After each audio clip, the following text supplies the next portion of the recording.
It's the Scene World podcast. I'm AJ. Sitting across the desk from me at a current distance of 239,000 miles away is Joerg.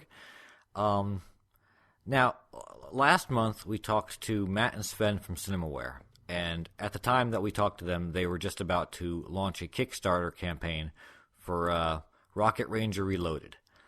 Now, at the time that we're recording this right now, there are about 7 days left in the campaign, and they are currently around 80% of the way to their goal. So if you've been thinking about donating, if you've been sitting on the fence about backing this project, well, now's the time to get off the fence and actually put something towards this, because these guys have really been working super hard to get this done and made. In fact, they were also with a booth on the Retro Börse, which means a retro fair in Mannheim last weekend, and it was huge. I mean, the location was so stuffed, it was intense. It was like you had no space to walk around, and there were a lot of traders. And the very positive thing about this event was that they showed Rocket Ranger, the first Kickstarter demo you could play. So there was a first playable demo that was so good that I was like going to their booth and playing on this machine like 3 times in a row. So not 3 times in a row, but I was going there again and again because the game is so great. And what most people probably don't know is that since they did this Rocket Ranger campaign, the Rocket Ranger Reloaded campaign, they even have a show on Twitch, which is twitch.com/CinemawareTV. And there they have a live show, which was in past on a Sunday at 11 p.m. German time or 10 p.m. UK time or 5 p.m. New York City time. But this time it's on a Wednesday, so tomorrow.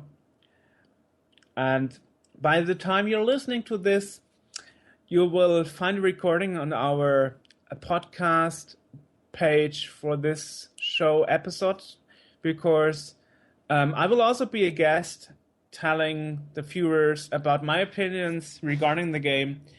And we got the permission from Cinemaware to actually record the live stream, and put it on our homepage. So that's very cool. Yeah. So, and also to take into account the history of Cinemaware, and that they are really striving to make good games.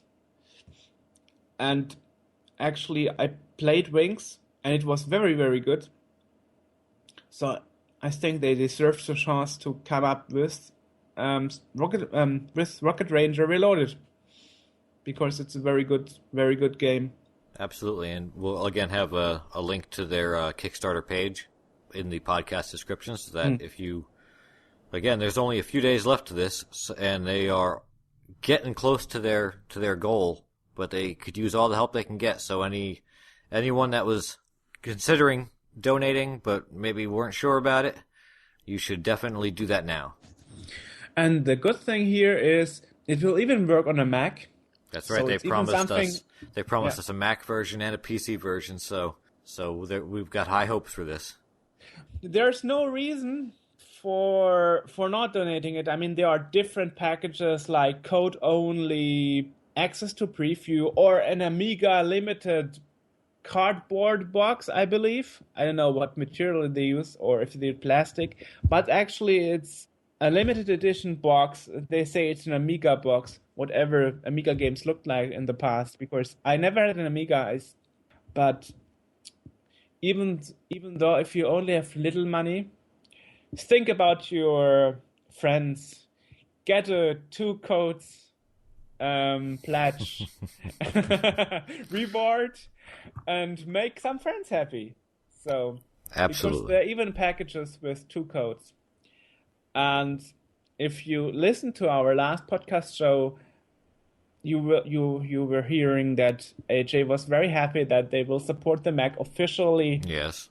And hopefully, by the time we record this, AJ already did his pledge to the campaign. I promise I will do that as soon as we are off the air.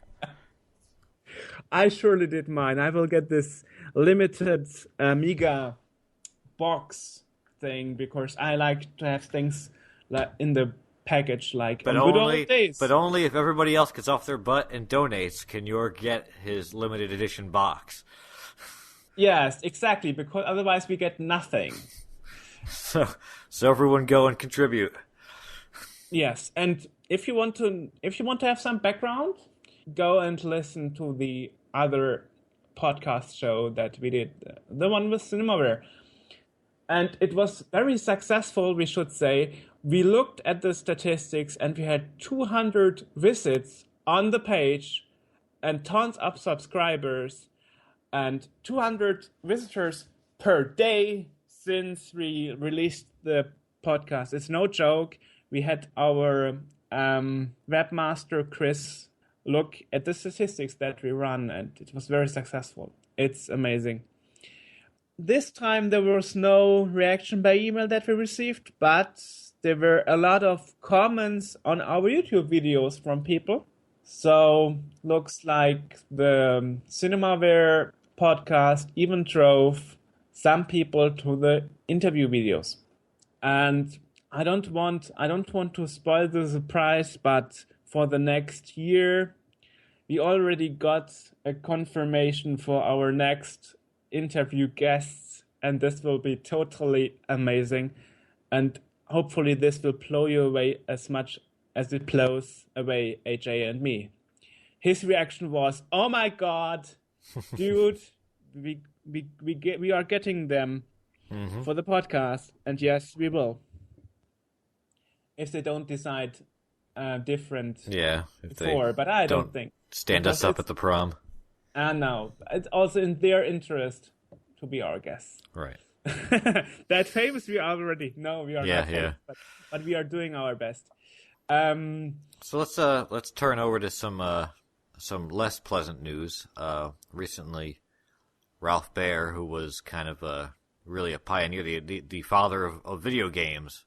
He was the inventor of the Magnavox Odyssey, the first video game console, and he's done lots of things since. I mean, the guy Joerg interviewed him a year ago, was that? Yes, I interviewed him. I interviewed him last year in the summer, and we released it together with our January issue. Mm-hmm. He was 91 at the time, and still spry and still answering questions, but he passed away the other day. Unfortunately, yes. The interview that we did with him is available. We'll link to it in the description, but it's also in sceneworld.org/interviews. It's a long Skype interview that Joerg did with him. 1 hour. So, yeah. So we're very saddened to hear about the loss of one of the real pioneers of this industry. Speaking of pioneers, did you know that South America had a scene? Well, I knew it because... Of course you knew it. I knew it because I was spending 3 weeks with the guy we interviewed and his friends in Lima, Peru last year. In fact, one of the friends, Victor, is one of our staff members at the magazine. Yes, he did graphics for the magazine for our beautiful intros, and he said he will do more graphics for us in the future. So there are still some people who are active working. So I'm very happy that we got a Peruvian guy among our staff. Yeah. For 10 years now. Mm-hmm. Yeah. And so so there is apparently a scene in South America and in Peru specifically. And our guest tonight is, speaking of pioneers, is one of the pioneers and the people that were really responsible for getting that scene moving and was really part of it from the very beginning. His handle in the scene was Mr. Byte. His real name is Lobsang Alvites. And There is a scene in Latin America. This is known because we had an article about the Treen C64. So Treen, not not Dream. green, No, Treen. not dream or green. Trean. And this was a clone of C64 in Argentina. So browse our past issues and read the article about the Commodore 64 scene and user groups in Argentina. But Peru, there was not much known of. So No. And as we found out during the chat with Lobsang, he even paved the way of internet introduction in Peru. Right. It was, and as we find out in the interview, which we've already done, we're doing the intro after we've actually done the interview. As we found out, Peru was really the way it developed was very different from a lot of other scenes in some ways, in that they actually cracked games would be advertised in newspaper, which is not something that happens really anywhere else, because the regulations just didn't exist at the time there. And so it's really kind of a real different take on the whole computer scene and subculture that everybody else has. It's nothing like North America or Europe or anything else. Exactly. So I hope this will be very interesting for you guys. We are very happy that we have him. Well, why don't we just get right into it, because Lobsang Alvites, Mr. Byte, is waiting right here in the past. Hello, AJ. So you were in South America, and I think that a lot of people probably don't even realize that there is kind of a scene in South America. I think a lot of Americans and Europeans kind of consider it this far off place where nothing really happens like that. So I guess I guess we should start off by just kind of in a nutshell breaking down the history of the scene and how this all started and how this really got working. In the early 18th, there was a little scene, mainly formed by early users with modem, and there were about 2 or 3 bulletin board service, and mostly were Commodore 64 users, as also Atari, Apple, and few PC users. There were no much interest for programming in the 64 scene, because people was using their computers mostly for gaming or as a tool for their school works. Right, yeah. When I came to Lima, Peru in 1986, after a few months, I bought a modem. I registered it in a BBS called Blitz, and I have contacts with some users. Then I knew, after I came to Lima, Peru, I already have an idea of how was the scene in Europe, because I was living in Italy from 78 to 86, and I realized that here in Lima the users were mainly using their computers for gaming and school works. And I talked with a friend called John O'Reilly. His nickname is TMB.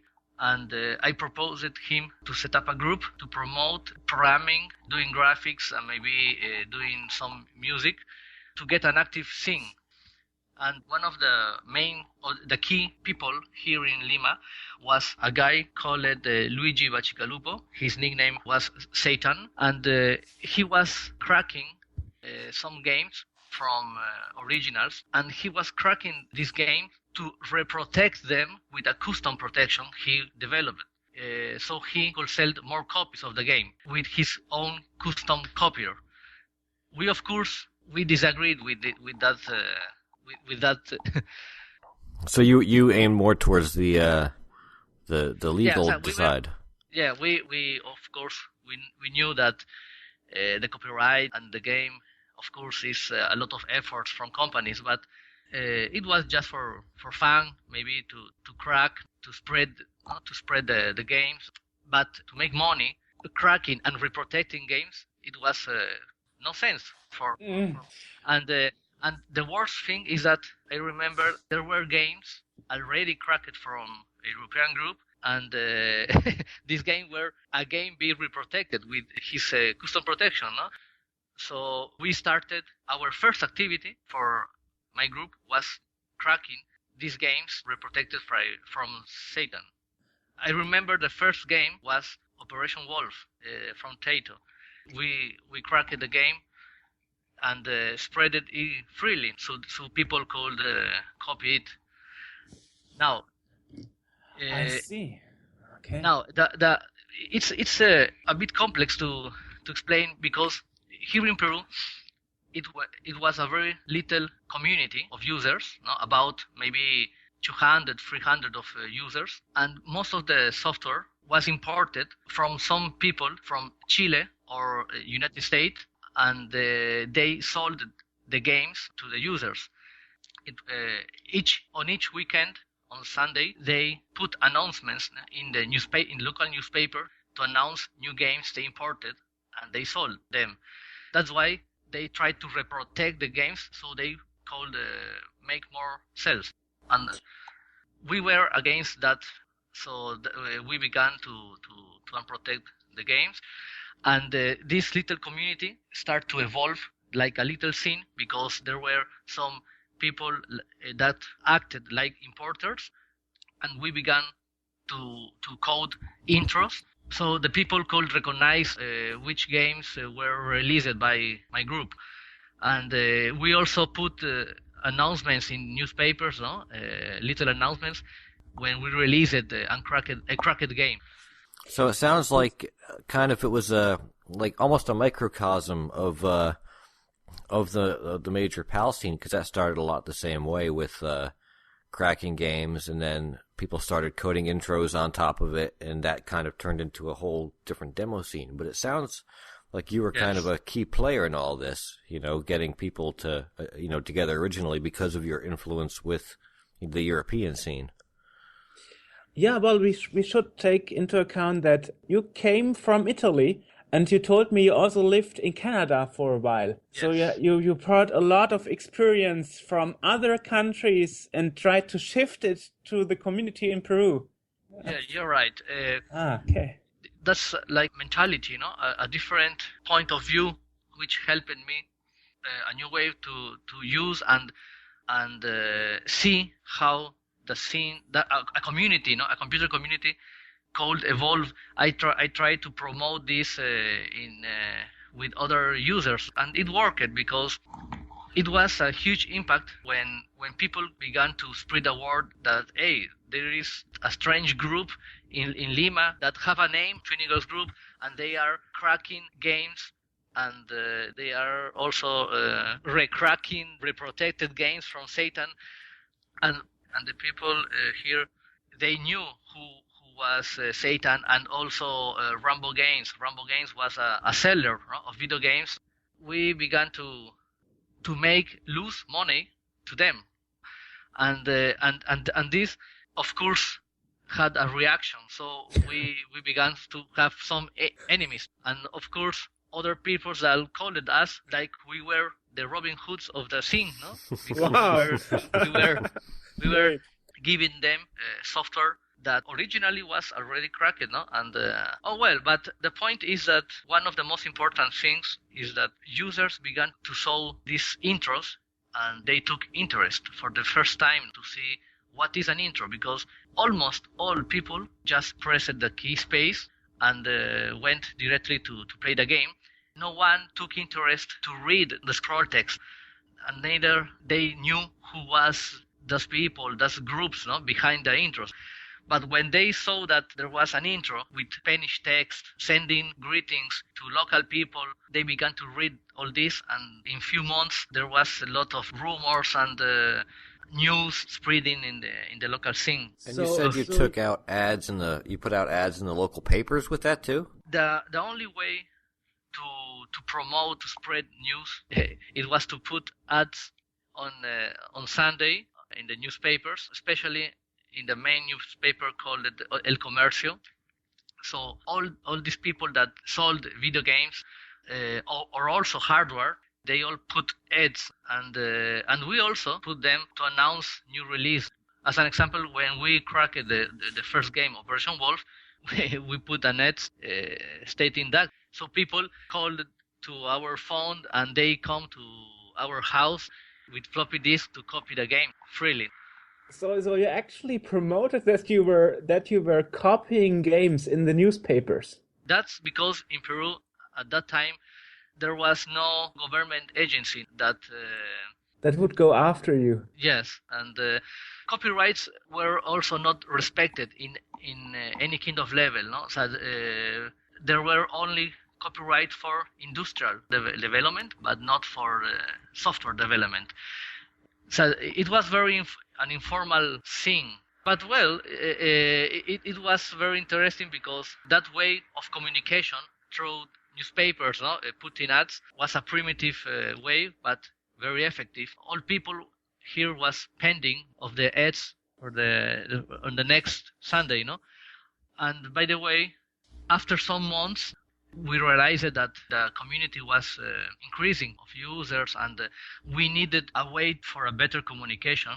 That's how we released this magazine, Smiling Panda. And the interesting thing about the Smiling Panda is actually that the first 3 issues were in Spanish only, but the issues after were actually in English and in Spanish. And at the beginning, you would be asked, like, would you like to see the English version or the Spanish version? So I wonder, why did you actually do all the work in English too? When we released the first issues of Smiling Panda, of course it was in Spanish because the target was local, It was local community. Also, it was a first attempt to organize. But for that time, we already had contacts with other groups in Europe. We had already a lot of contacts with Mao of Fantastic Four Cracking Group, with Danny of the Force, also with Junior Predator of the Blasters in Spain, and many of other guys. And we were trading, software. And then I realized that we already have this magazine, Smiling Panda, and it will be very interesting for other people in other countries to know more about the Latin American scene.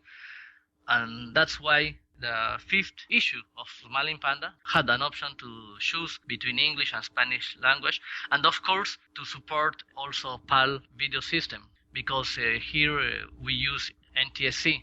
That's actually an interesting question too, because there really seems to be a cultural difference between the PAL and NTSC scenes that is independent of where you actually live. It's more of a frame of mind, and I've always felt like the NTSC scene was kind of marginalized in that it was always a few years behind where the PAL scene was. So despite the fact that you're actually an NTSC area, do you identify more with the NTSC scene or more with the PAL scene? I feel more part of the PAL scene. So it sounds like you were in an extension of the European scene in some way. Yeah. Talking about this video system, we soon realized that there were, of course, problems when we imported software from Europe. Many of the games just didn't work because of the video system. So I learned to fix to NTSC timings. I remember R-Type, when we received it was running only on PAL computers, and I fixed it to NTSC and released it. Luckily, I still owned my Commodore 64 PAL version I bought from Italy. That's helping me, to make these fixes, It's very cool because like I said before, South America has always seemed to me, and I would imagine to a lot of other guys, like something of an exotic, far off area where you might think of something like alpacas, but not really of a computer scene. And that goes for a lot of places too. I mean, I know that Japan is NTSC, and there was a Commodore in Japan, but you never really hear about any Japanese demo groups, even though I'm sure they must exist. But the way that this all started was also interesting because it was completely devoid of any regulation, and you could actually crack these games right out in the open. And you seem kind of like a key player through all this, having brought your experiences from the European scene, and I don't know how involved you were in the NTSC scene while you were in Canada, but where were you when you were in Canada? I was in Toronto. Oh, Toronto! Woo! Yes, but good town. Yes, but when I was child, so as I remember it, it was more from like a community scene with many of user groups, but not coding groups like in Europe. That was what I told here also to the people. And I think that's largely it was true in the beginning. We had in Europe they tended to do more of the groundbreaking stuff, making new routines and coding these fantastic demos and really kind of laying the groundwork. And here it was more of a sort of almost an institutionalized thing where you'd have your little user groups that would get together and just kind of trade some discs or talk about things that they happen to be doing, but no one was really we always lagged behind, and I still feel to currently to a certain extent that NTSC is kind of seen as a few years behind the PAL scene. So I think that's actually kind of an accurate description that we were user group based back then, whereas PAL was more kind of covertly cracking and this and that. We didn't really do that here. Yeah. I mean we did, but it wasn't really it wasn't prevalent until probably the mid 80s. A couple of years behind PAL. Yes. What would interest me actually is how did it start that Commodore 64 involved? Because there was not official an import. I only know about Argentina that had this Treen C64 clones. What, they were green? But Treen, DREAN. We actually had Treen, like Dream, but with an N at the end. Right. It was a C64 clone, and actually we had. It might have been cooler if it was green. No, Dream. And actually we had a report about that in one of our early Scene World issues. We had an article about the South American scene, and it was about Argentina. And we were talking about the Treen C64. So, Lobsang, my question is, how did the C64 import in Peru? Because there was no official channel from Commodore. How did you actually get your machines? There were no official Commodore porters here in Peru. So, some people actually imported from North America and sold them here.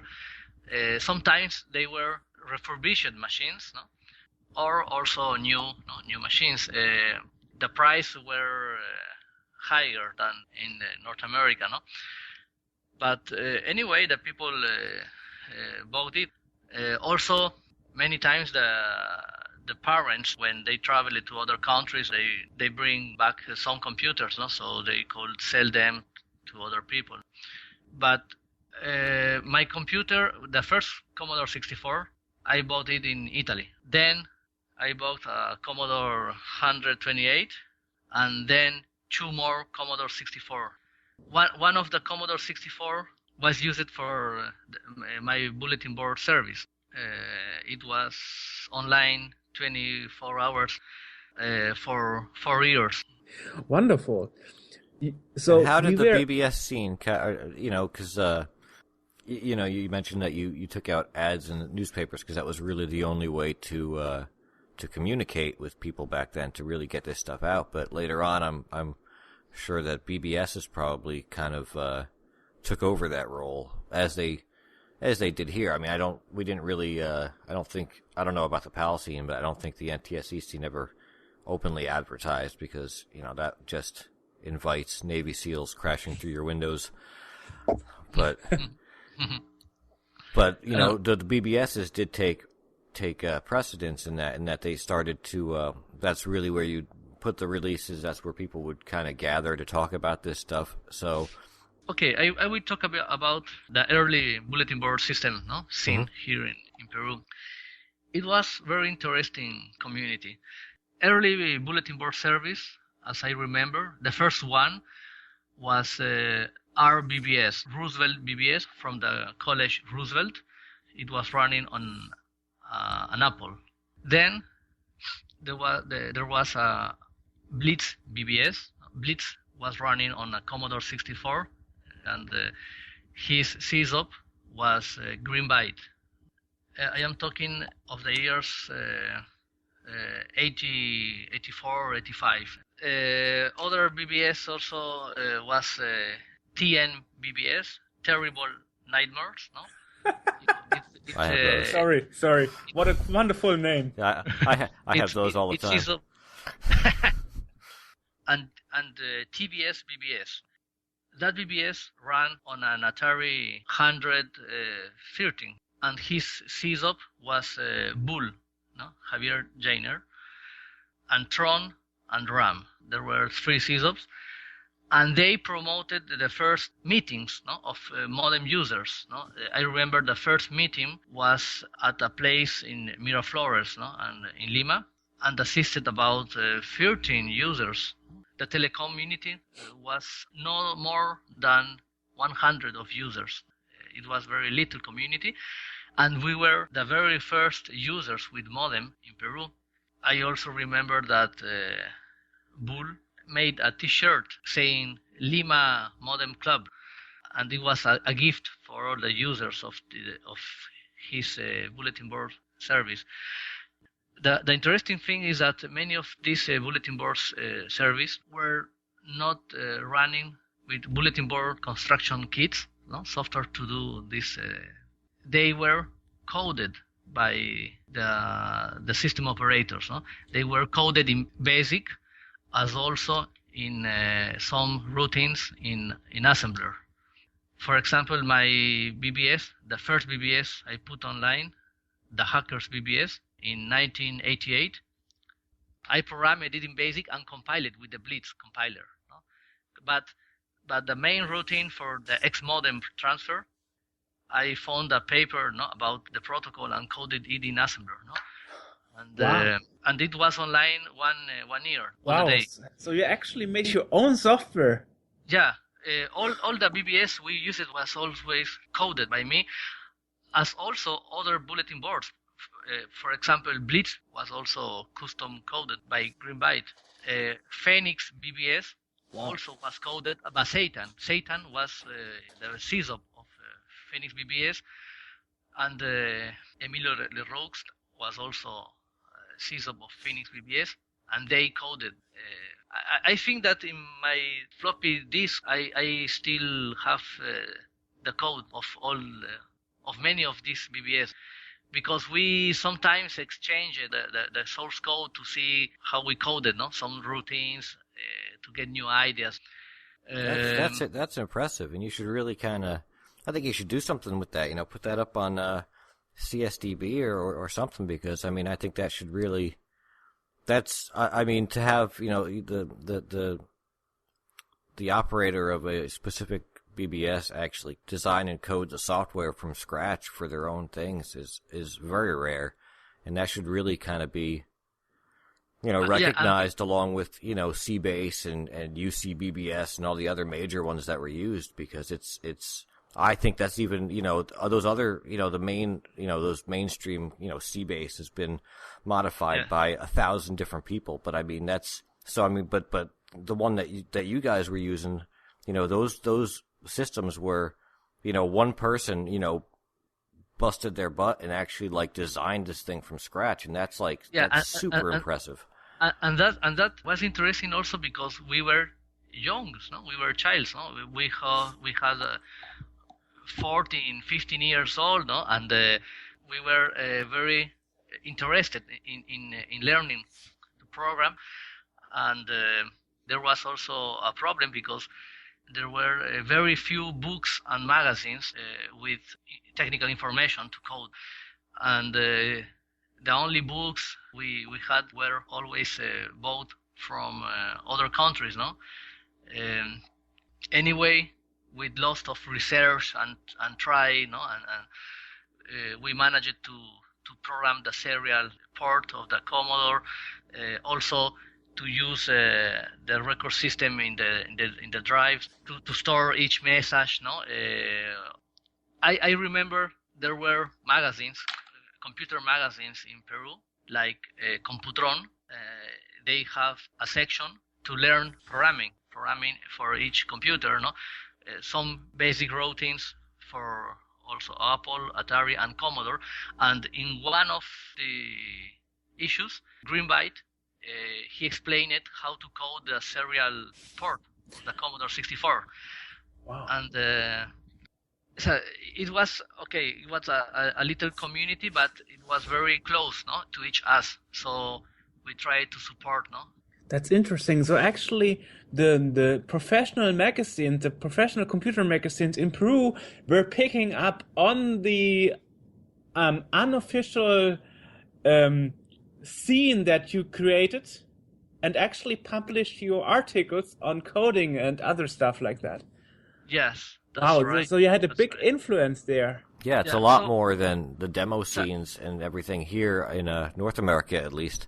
It's really kind of impressive that you were the scenes were so kind of intermingled. You know, there was the mainstream and the underground, as it might be called, were sort of the same thing, and such a tight. Now it started out as a kind of a small community. You say, how big did it eventually get? Is it still a small community? No, it started, of course, as a little telecommunity, and but eventually it began to more users bought a modem, so we started to communicate each other more often, and this BBS scene in Lima had a key role in the telecommunication in Peru, because many years later, when RCP agency, that's the Red Científica Peruana, they bring internet connection to Peru. They, of course, started working with modems, but they had already a telecommunity, user with modems, to bring their service of internet connections. But, of course, that community was the community we promoted from the start. So the existing base of modem users actually helped the internet get a foothold up there. When I talked about the size of the community, it was 200, 300 of users. It was at the early 18s, no? Mm-hmm. Of course, then it was about maybe 1,000. It's not a huge community like in Europe, no? but it was like an ecosystem here in our country, no?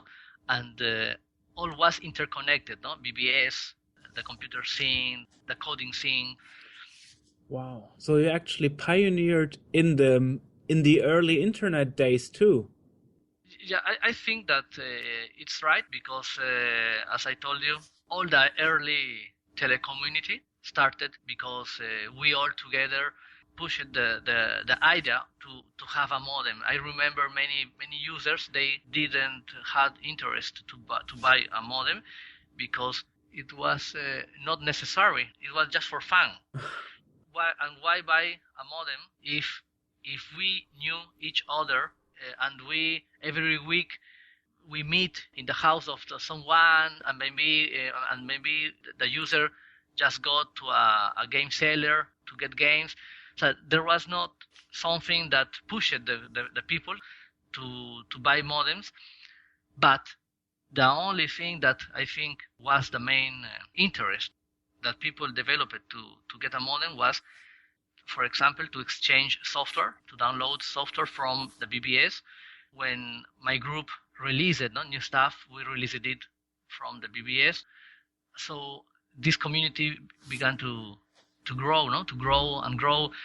And of course, when RCP, they started to bring the internet connection service to people, they already have enough people to.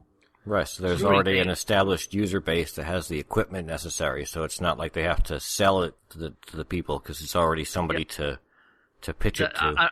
Yes, and that explains why the BBS scene began to die. RCP, they began to grow the internet service in 1904. Now, are there any BBSs? Because there's some, I know that there are a bunch of BBSs that are currently on the internet. You access them through TCP or something like that. Yes.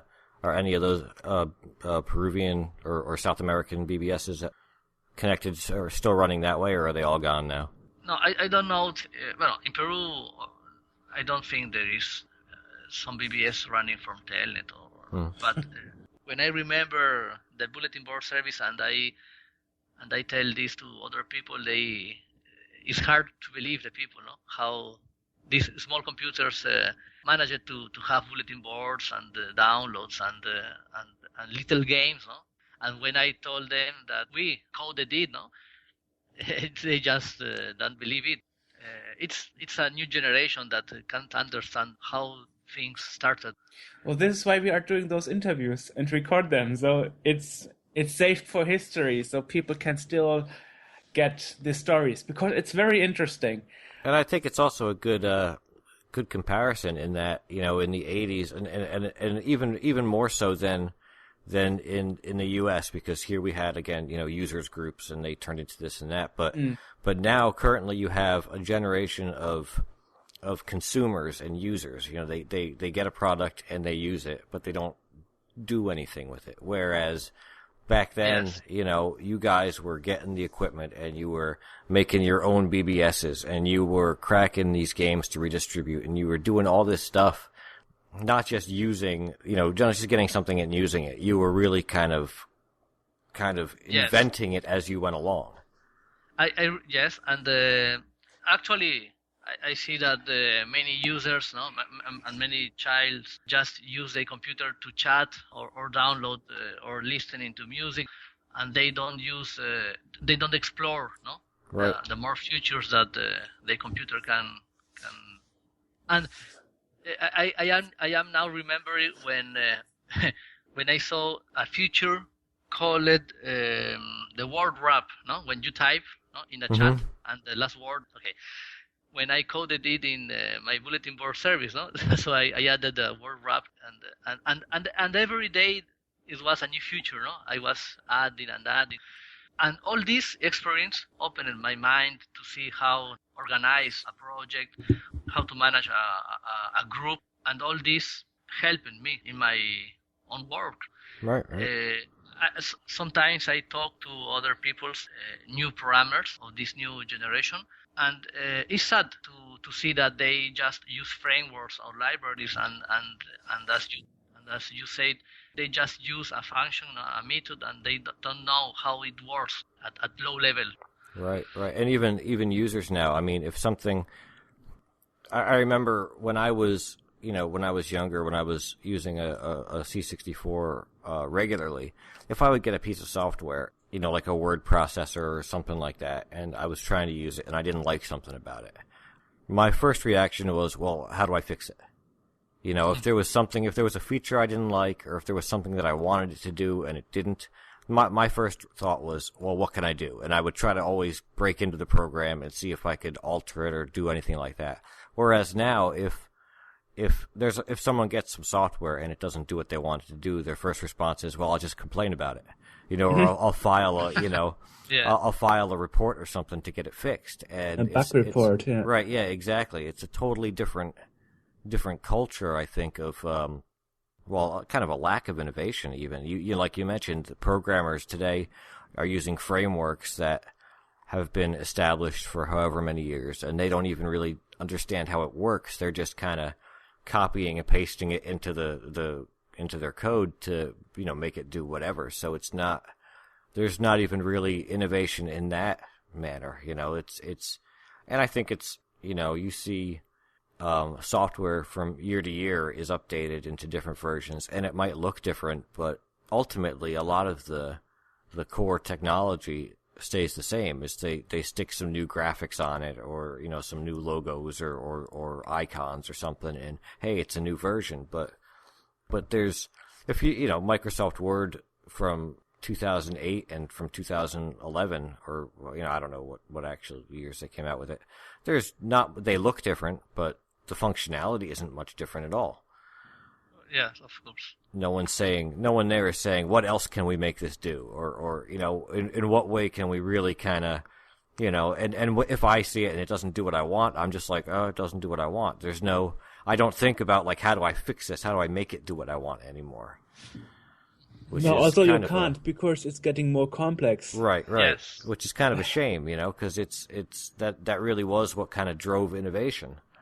I think that our generation had luck to be in the 18th, no? Because the 18th is, I think, is the best era of the computer. No, when it was 17, of course, it was more complex. It required electronic skills, and it was very complex to use computers. No, from the 19th, no, until now, it is the era of frameworks, libraries, and more oriented to customers, users, no? That they just use the computer and don't even need to know how it works. But the 18th is just the decade, the years of any user can get a teeny computer and start to learn to code and optimize it, and with constraint with little resource of memory and CPU.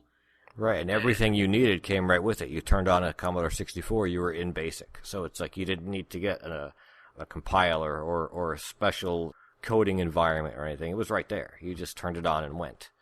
Yeah, and I think that one of the key features that the Commodore 64 had was its pure BASIC, because other computers had, of course, better BASIC, On the Commodore 64, because it had not basic functions for graphics and music and sounds, they had to code it with pokes at BASIC, and to poke is the same to code in assembler, So it was very natural to shift from BASIC to assembler code.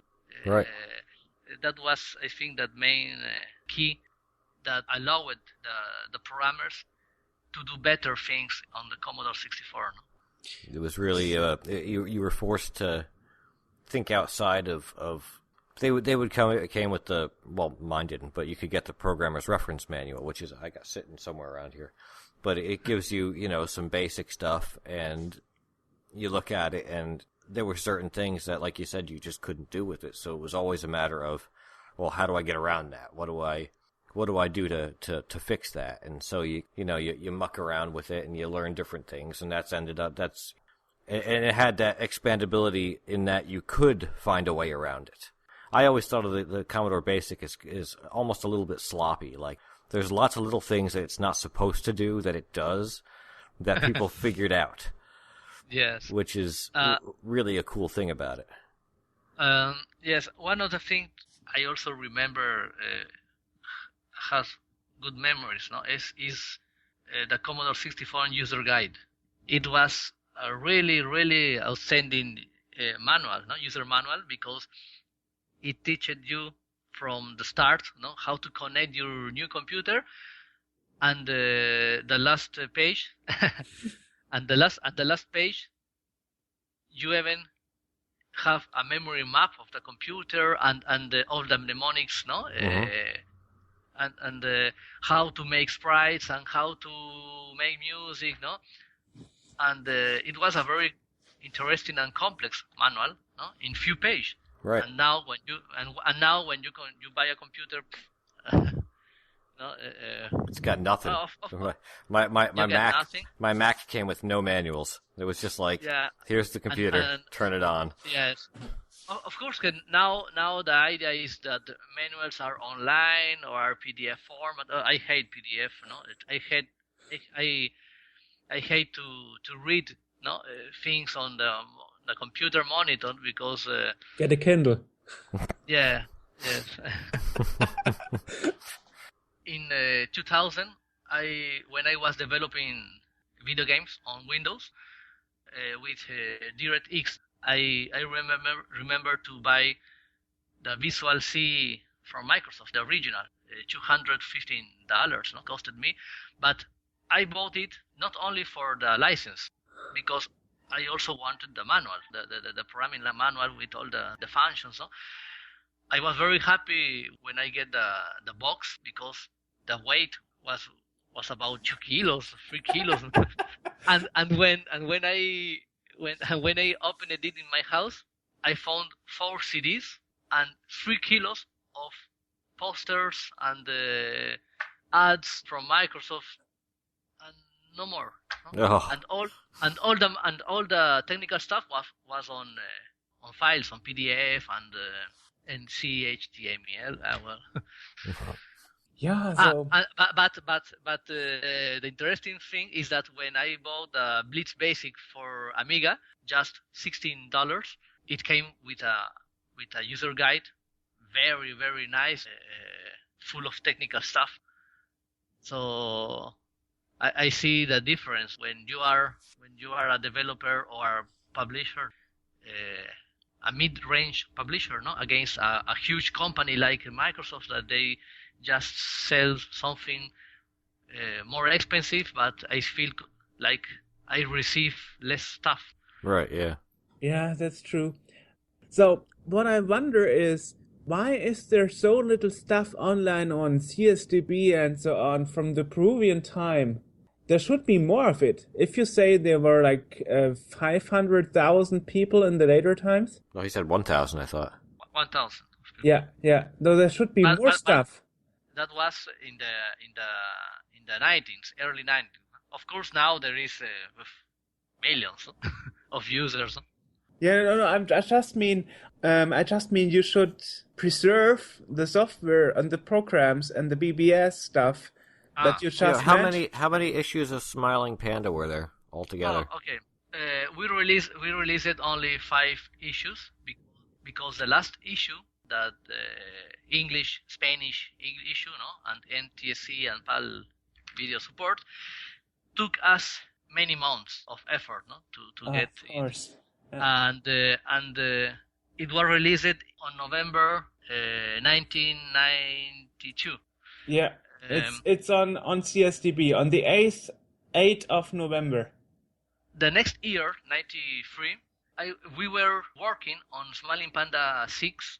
I remember to have yet the articles, all the text articles, but the scene, the Commodore 64 scene, from middle 93, suddenly began to die, in a quick way, and that was because of Super Nintendo and the Genesis gaming consoles began to quickly spread. People stopped coding, stopped their interest in the computer, and they began to play and just play video games. Okay. Yep. That was very suddenly changed. I had a lot of complaints. I had a lot of discussion in that time. But that's just our video game consoles. No, you are not programming. You are not doing nothing. Just playing.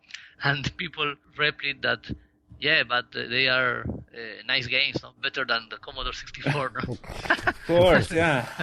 Preferably pretty much anything is better than the C64 for hardest games. Yeah, many people want to sold their computers just buy, too bad. Consoles. Yes. Also, there were in that years, 92, 93, began to appear many little places in the garage in the neighborhood to play video game consoles, because of course the consoles were a little expensive. Then somebody just bought one Super Nintendo or some Genesis, put them in his garage, and for some few bucks, children could play with them for 1 hour.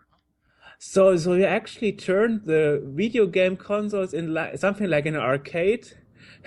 Garage arcade, yeah. Yes, that's right. And that was a huge phenomena here in Peru. Thousands of these teeny places with mini arcades with gaming consoles. That's an interesting concept. There was a lot of social, it sounds like, from just distributing games through just, hey, come to the cracker's house and he'll copy it onto a disc for you, or setting up these little consoles and stuff in a garage and charging to use it. There's a lot of kind of social like interaction that happens there. And I've seen that on your Facebook page too. You've been putting up some videos of party videos, of I guess, demo parties or copy parties or however that worked. And that's something that I know parties and gatherings and stuff like that were really big in Europe, and I think they still are to some extent. A lot of people still go to them. There still are, yeah. Yeah, in the U.S., it didn't catch on quite as interestingly. In Europe, there were always the stories of, you go up there for a weekend and you get completely drunk and, there's people passed out under a table and... That sounds like limousine parties. Yeah, exactly, yeah. Whereas they're here... still happening today. Yeah, whereas here in the U.S. we have, ECCC and a couple of other little kind of parties that they get to. But when you actually look at it, it's really just, a bunch of guys standing around looking at some stuff. And sometimes someone will do a presentation. It's really, again, it's more formalized into this kind of user group sort of experience rather than... And I always used to, make the joke that I would be a horrible embarrassment at any of these parties because I'd be the one that's being like, drink, with a bottle of vodka trying to get everyone to do something stupid. But I'm wondering how that progressed, because obviously there was a lot of background to the kind of face-to-face sort of thing, again, with going to a cracker's house to get your copy of the software that he just released or something. So what just happened by the by the postal service, nobody would dare to go to somebody's house. Right, yeah, exactly, yeah. Officially pirate software. Right, oh my goodness. Yeah. If we were to advertise something like that here in the U.S., the first person that would be at the door would be, the police. they'd be the first one to your house. Yeah.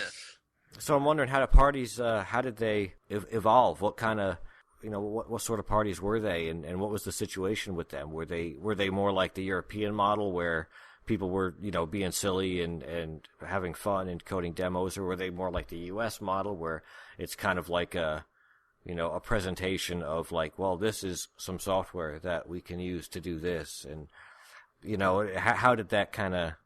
The first parties held in Lima were organized by our group. The first one was in 29 December of 91. The main purpose was just to allow people to copy all the releases our group had. New stuff we imported, with the intros. Of course, it was about it was 2 days, 48 hours. We also did some coding in the morning, early morning. I remember another group, Hawkins from the Tiger Force, another Commodore 64 group. He was just coding a new intro, for them. The first time attended about 60 people. Wow, 60 that's people. quite big for the first time.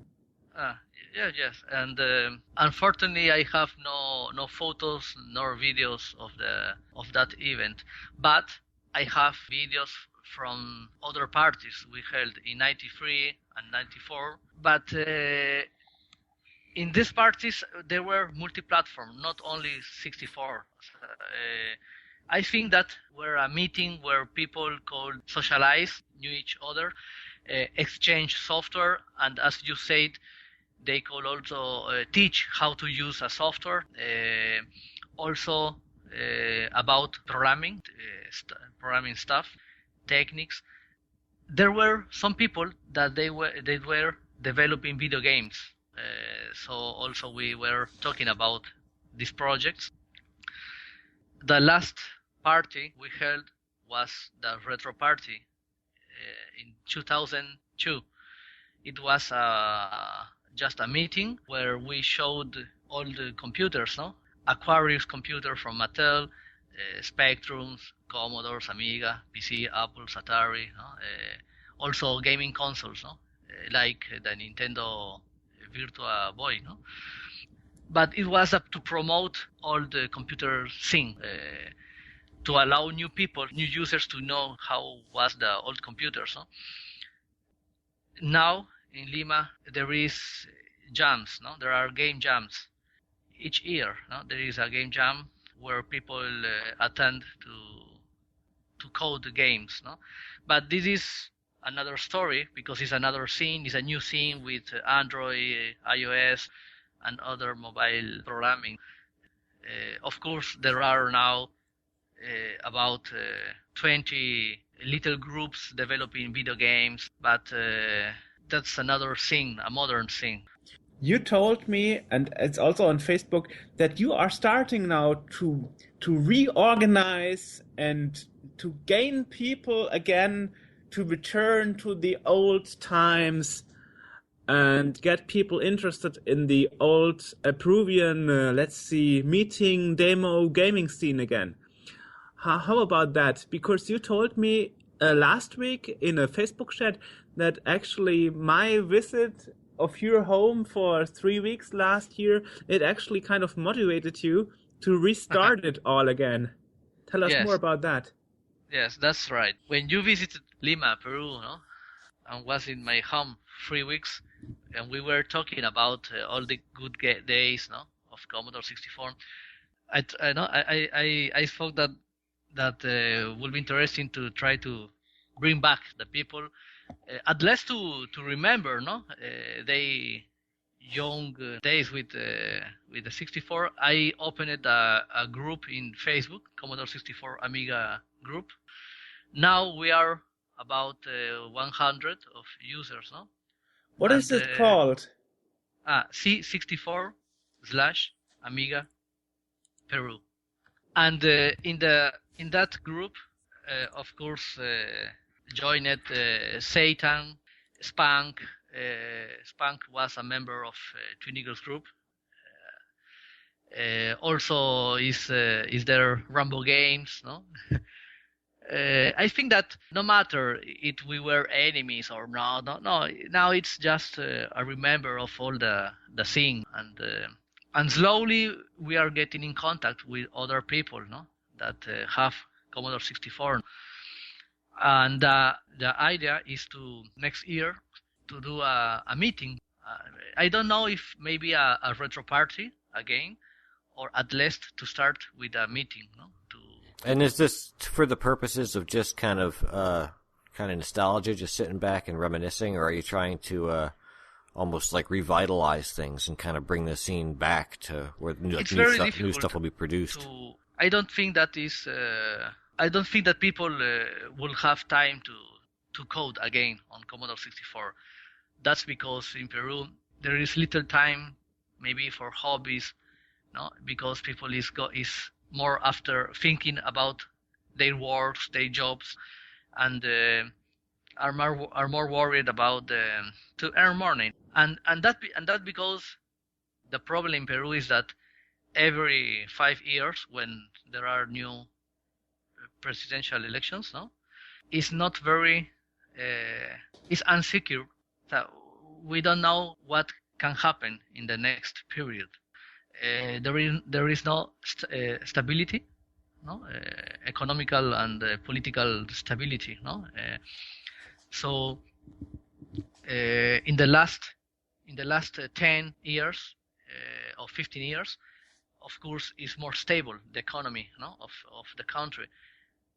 But unfortunately, every 5 years, you don't know what can happen, and this leads to the people to think in other ways to earn money, to make money, and few time for some hobby. Also, Peru is, I think, is in the last study case, it is ranked one of the last countries in Latin America for reading books. No? People reading books. No? People doesn't read books children have in the college, no, in the schools, have low comprehension, no, reading, and this scenery doesn't allow to have hobbies or this, no, sort of things. No, it's not a generalized problem, but about 16-17% of the people, no, in the country, no, have this problem. No, so the new generation, I don't know how good will be when they will grow. No. Right, they don't have the skill set required to kind of do this. In the TV shows, no, programs for TVs, it's one of the worst in the world, I think. All the television in Peru, it's filled with reality shows, stupid reality show. That's. Oh, come to the U.S. That's all we got. That's all we have. It's the worst thing ever. And no documentals, no programs relating to scenes, no, to promote scenes or other. Of course, that people may choose other programs to see from the cable TV, but cable TV is not so popular, because it has it's expensive service, no? Well, what I saw in Peru, actually, the good thing is you have English for almost all channels, so I didn't have a problem to understand the Peruvian cable TV shows. So I was just switched to English, like, woo! I can watch television in Peru, no problem about that. That's a bigger of a problem here in Germany. Everything is German over here. But anyway, as you try now to remember the old times, are there any plans that you upload the stuff on CSDB or something? Because I really think after this interview, a lot of people would say, where is that Peruvian stuff? I want to see it. The only stuff I managed to rescue was the 5 issues of Smiling Panda, many of our intros. There are some demos we developed, but some of them doesn't run on emulators. Just hung up. Maybe. Anyway, yeah, okay. There are still many people having the original hardware. That shouldn't be the reason to not put it out. If anybody has the original, if anyone has some of this stuff, but of course, I know that, no. Yeah. But I remember years ago when I managed to transfer all the programs from diskettes. No? Many of these floppy disks were damaged and didn't read, no, in the drives. No? So I have the disks, no, but I couldn't manage to transfer them, no, to rescue the files. Too bad. Also, I have the source of many of the bulletin board service. No. Also, I have the source of the hackers, the Commodore Knights, even of the Phoenix BBS. No. But and my Commodore 128 broken 3 or 4 years ago, and I have no way to fix it. So it's a bit difficult, no, to get the data, no. Well, you could get it off eBay and use this new computer. Yeah. That's not really a big deal. I mean, most sellers would ship to Peru. Yeah, maybe one of the idea of the meeting we surely will have of the Commodore 64 and Amiga people, no, here in Lima, is to see how many people maybe want to have a real 64 or to fix it and buy the chips needed or motherboards from eBay. And so you're really planning on that, because the stuff really has to be out there, I think, seriously. Also, you must remember that our group was on the 64 scene from March 89 to 94, and then we stopped developing for the Commodore 64 and switched to Amiga. and then to Windows. So the group was working until 2007. I see. So you really should tell me when you are planning to make this meeting next year. No, sorry. As you said, next year? Yeah, next year, 2015. Will it be later in the year or the early days? What's your plan actually? I guess maybe it will be at the middle of the year. Maybe I can come again to Peru. I don't know. You should tell me. We should talk about that. Because I remember last year, our common friend Victor, he told me maybe we can meet some people, but you said it's very difficult. So yeah, it's very difficult. Yes, because people have little time, no, and they. Yeah, seeing stuff isn't a priority anymore for a lot of people. But now there is a growing interest for the past of the computer scene in Peru, especially in the video game developing scene. So, as I told you before, there are 20 groups around doing games for mobile, but they all are interested to know how evolved the video game developing scene. And of course, our group, Twin Eagles, had a key role in developing all this. We released it in '98 a video game for Amiga called Gambi F99, and it was the first video game developed in Peru to be published in other countries. And later in 2002, we developed The King of Peru 2, a fighting video game with politician characters, and we sold it in CD-ROM for Windows. It was also the first video game to be published locally, in retail stores. Oh yes, you even have a Facebook page about that. Facebook.com/King of Peru. Well, there's actually a website for King of Peru. I saw that, and I was going to actually bring that up. Yes, you made a successor, King of Peru 2. Yeah, of course, Twin Eagles released other freeware games, but the main productions were the Gambi F99, the King of Peru, and later the Samba de Oruga. It was a Tetris-like with erotic image of Oruga Loca, our girl member.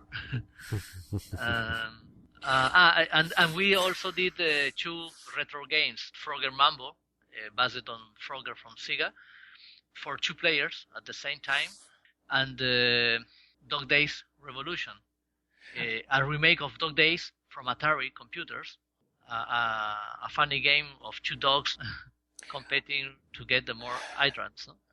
Well, I should mention here that I know Victor and Lobsang Alvites. I know them since 10 years.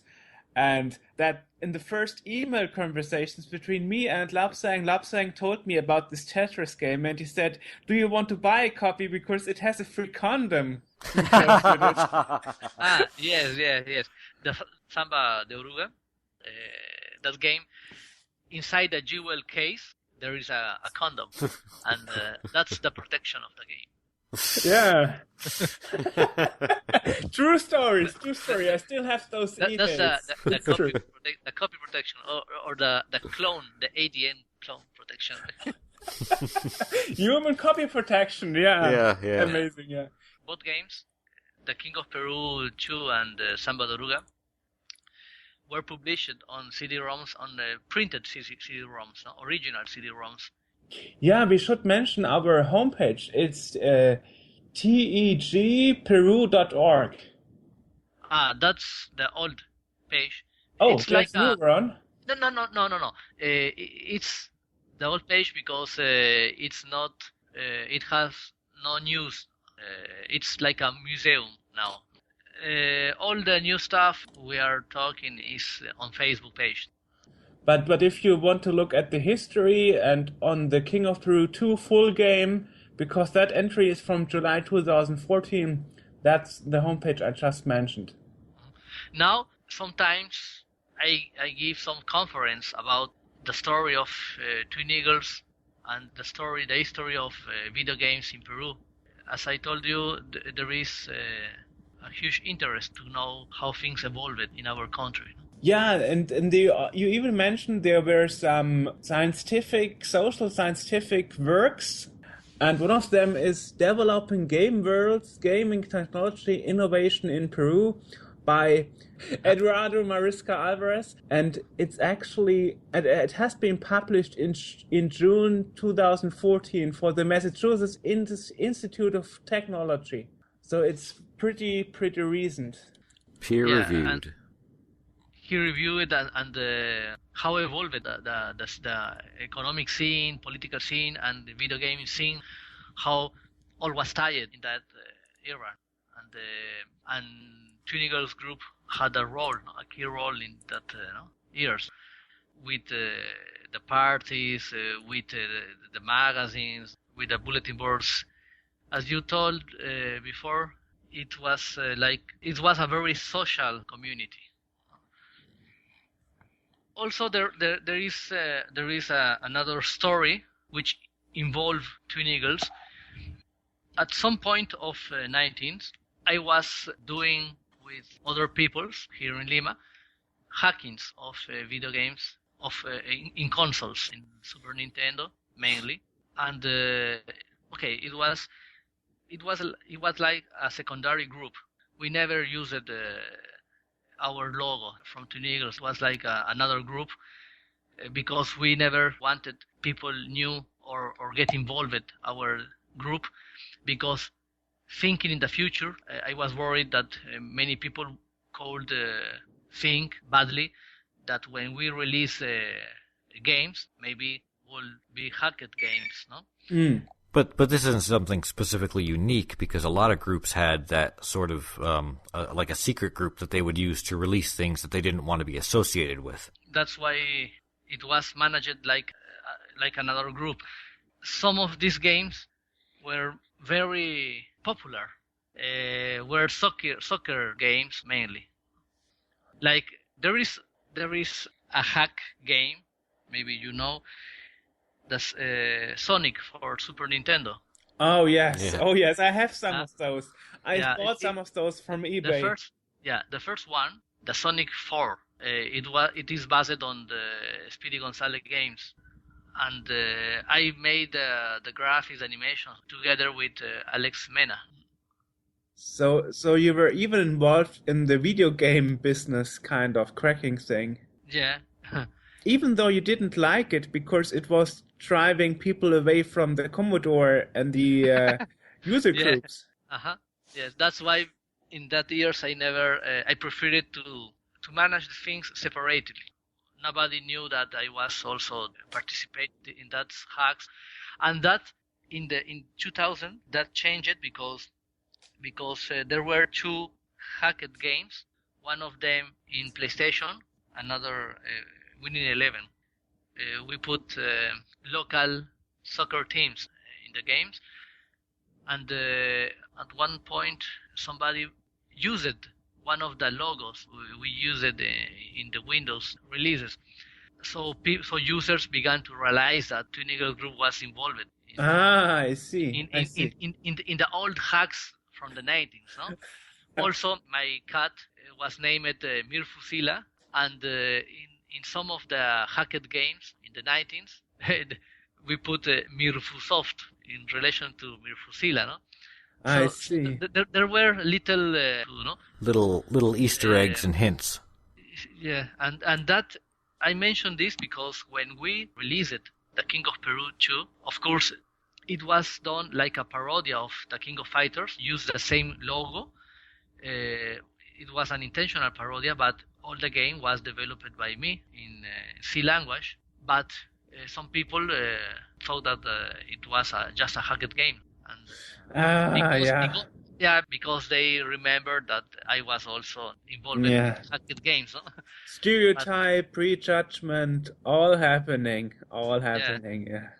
Yeah, and we should mention this other work of Eduardo you were just mentioning is The Networks Are Out There, building cultural and economic Resilience through informal communities of practice.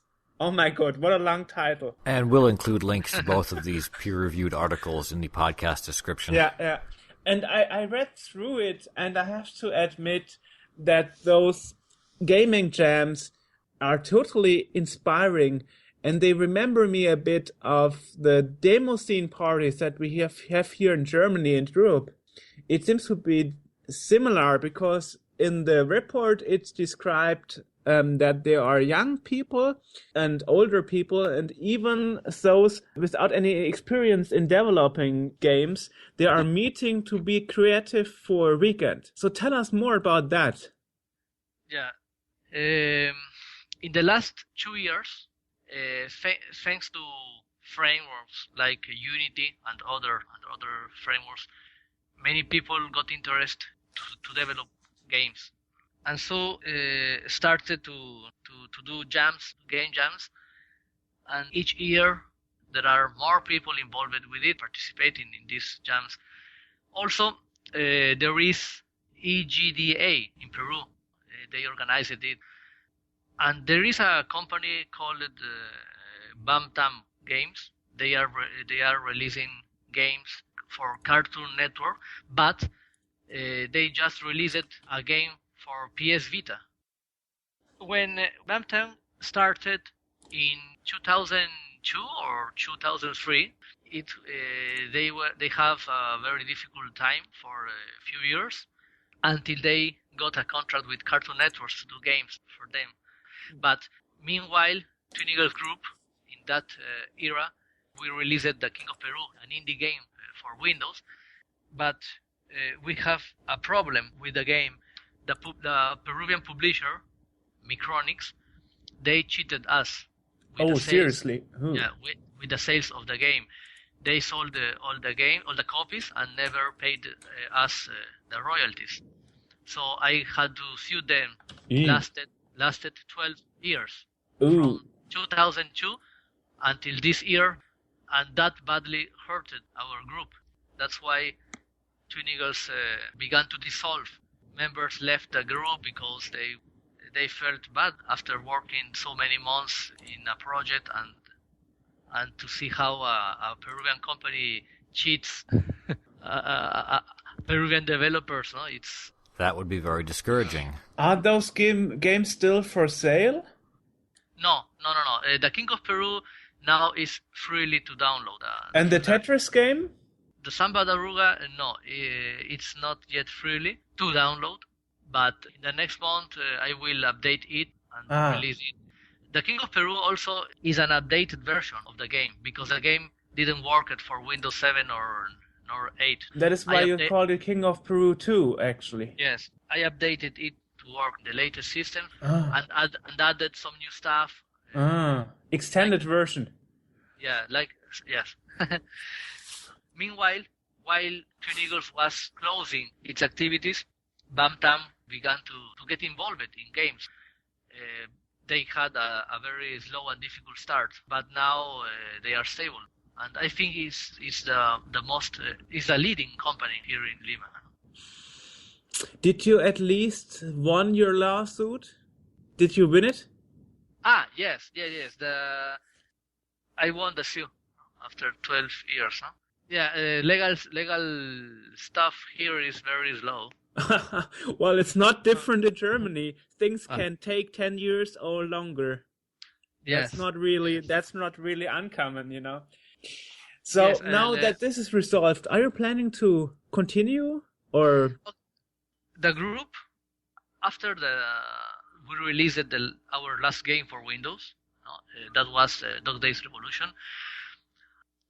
We stopped doing games for Windows and moved to the Java Micro Edition platform, and we were the first ones to develop video games for mobile. We started in 2004 and lasted to 2007. We released games for Java Micro Edition. The games were sold by T-Mobile operator O2, and also was available from Motorola of Australia. Sadly, the contracts we had with them, they required to develop more games, about eight games per year, and we didn't have enough programmers or people specialized in video games development. We lost the contracts because lack of support. I tried to teach programmers to do games on Java microedition, but they didn't handle it. That is also what this document mentioned, and the lack of good coders. Then from 2007, the group dissolved.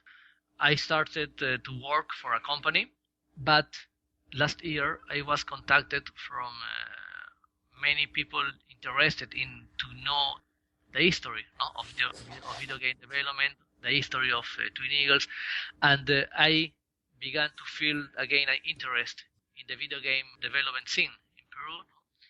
I would like to do a new game.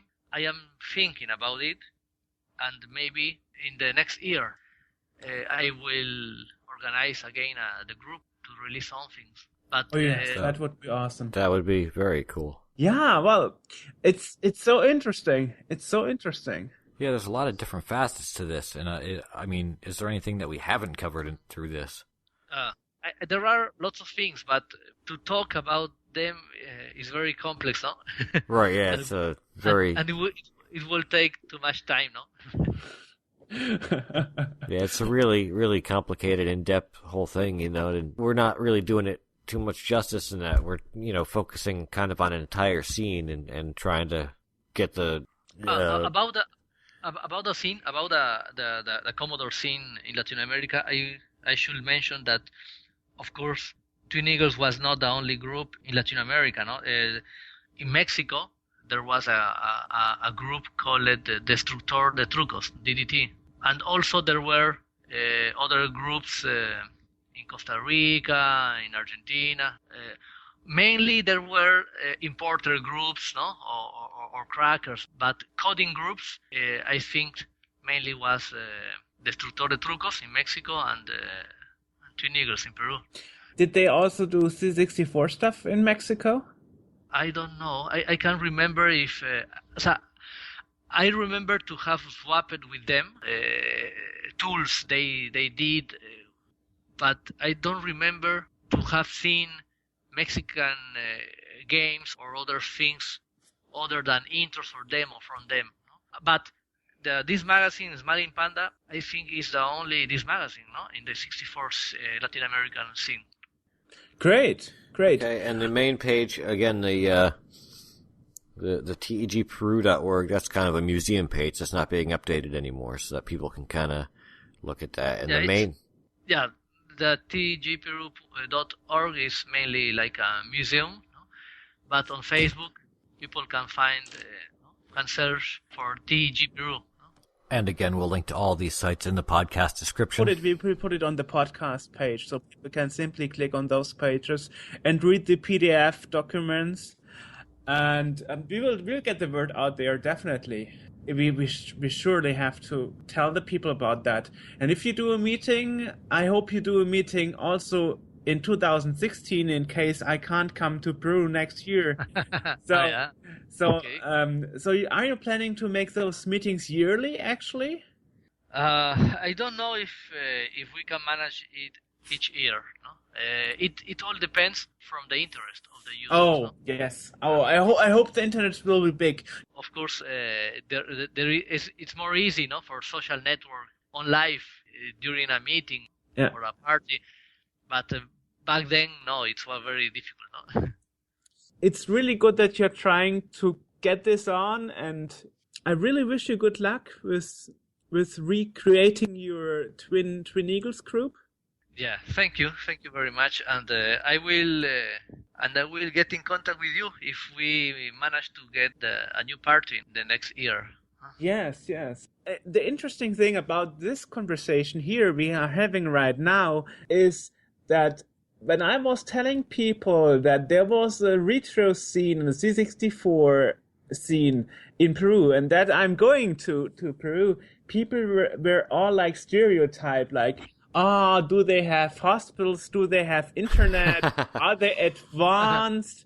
So it's really interesting to see. I mean, I was in Peru last year, and it's really interesting to talk to somebody that pushed this technology advantage forward because you got that idea while living in Italy.